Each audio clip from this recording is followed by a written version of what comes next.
Hola, bienvenidos al canal Asesinos en Serie de México y el Mundo.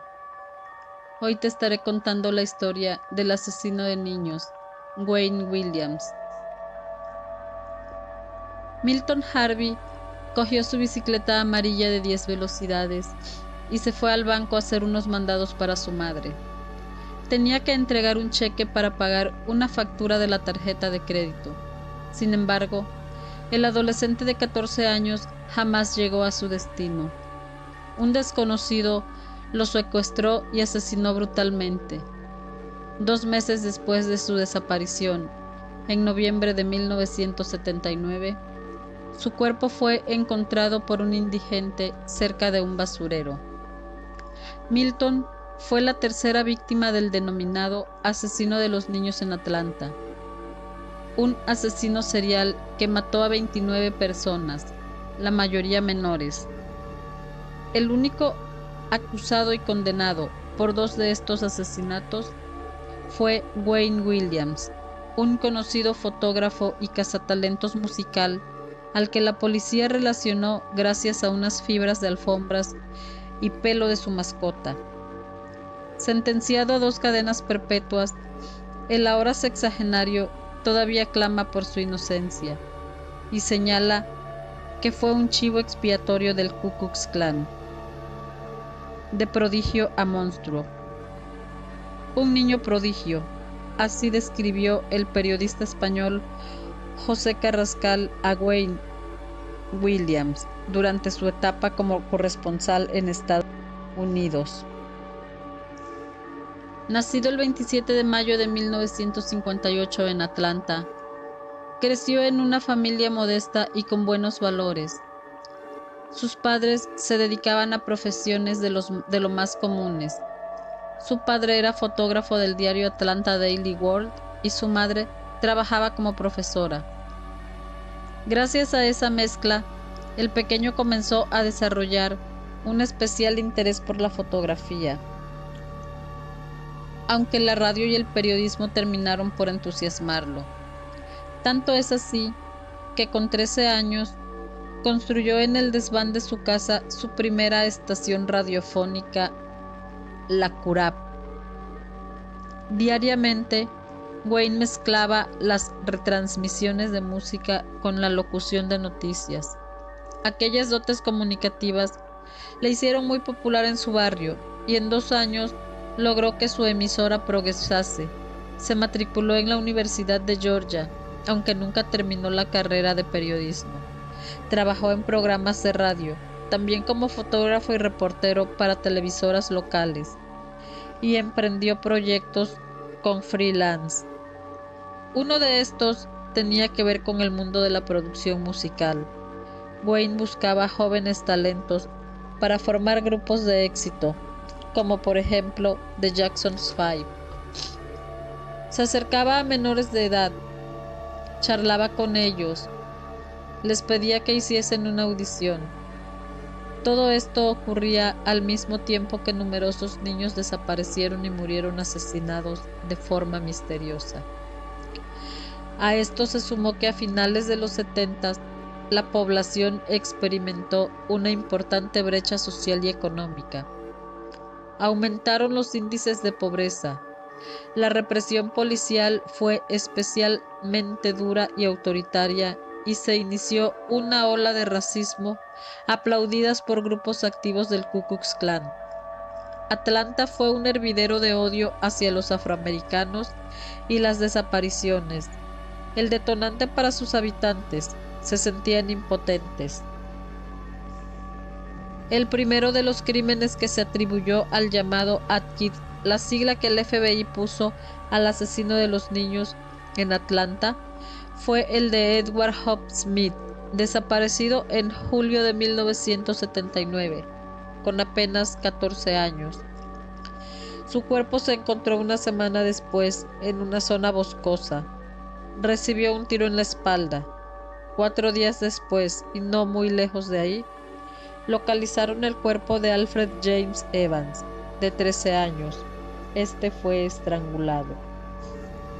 En cuanto a Joseph Ali Bell, de 9 años, lo estrangularon y dejaron su cuerpo en una escuela abandonada.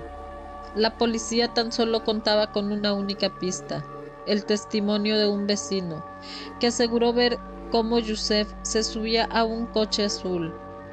A partir de marzo de 1980 y hasta casi el mes de noviembre, las autoridades investigaron una docena más de asesinatos de jóvenes afroamericanos, la mayoría menores de edad, que tras ser secuestrados fueron golpeados, estrangulados o disparados, y los encontraron en parajes boscosos o cerca de contenedores de basura. La prensa, que ya se refería al responsable de estos crímenes como el asesino de niños de Atlanta, provocó que el FBI quisiera tomar cartas en el asunto para encontrar y seguir pistas. Durante los 3 años que duraron los asesinatos, la ciudad se hundió en el pánico. Los padres prohibieron a sus hijos jugar en las calles e incluso desde el ayuntamiento se dio el toque de queda. De la mano de analistas del FBI se desarrolló un perfil de la persona que estaba matando a los niños. Al igual que sus víctimas, el responsable era afroamericano, porque, según el informe, una persona blanca no podía viajar fácilmente en vecindarios de afroamericanos sin crear sospecha.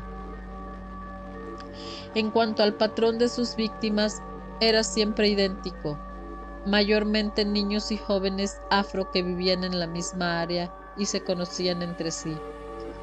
Todos los detalles trascendieron a la prensa y llevó a la comunidad afro a formar patrullas ciudadanas provistas de bats de béisbol para recorrer las calles en busca del asesino. Cuando los asesinatos alcanzaron la cifra de 24, se propuso que los agentes de la zona hiciesen turnos para vigilar.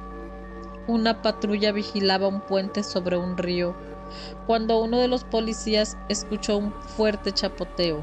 Sonaba como un cuerpo entrando al agua, aseguró un agente a la CNN.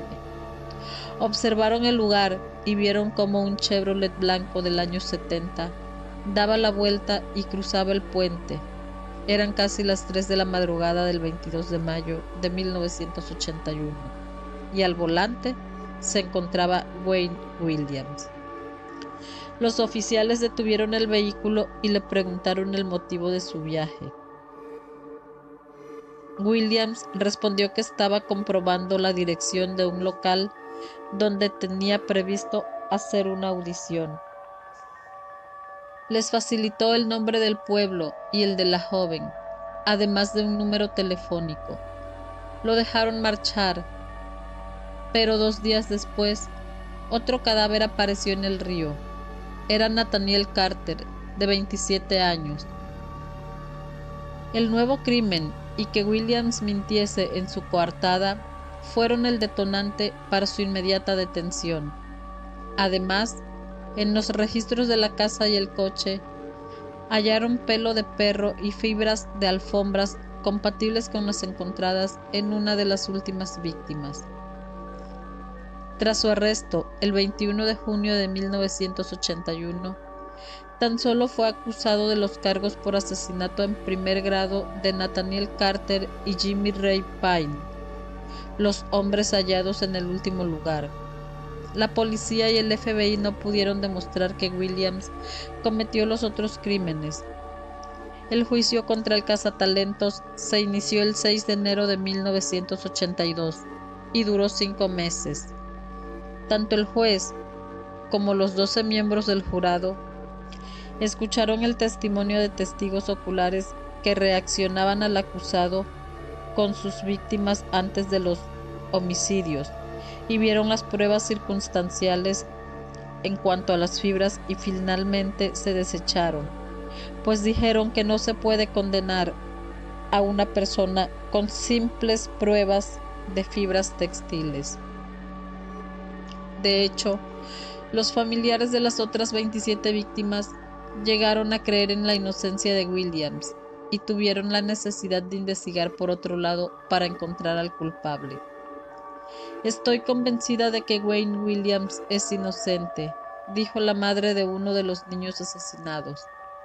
Los abogados del acusado encauzaron su defensa hacia la inocente apariencia de su defendido y que la imposibilidad de que el joven muy bajito y con poca fuerza pudiese asesinar, y menos aún, estrangular a dos hombres con dimensiones mayores a la suya.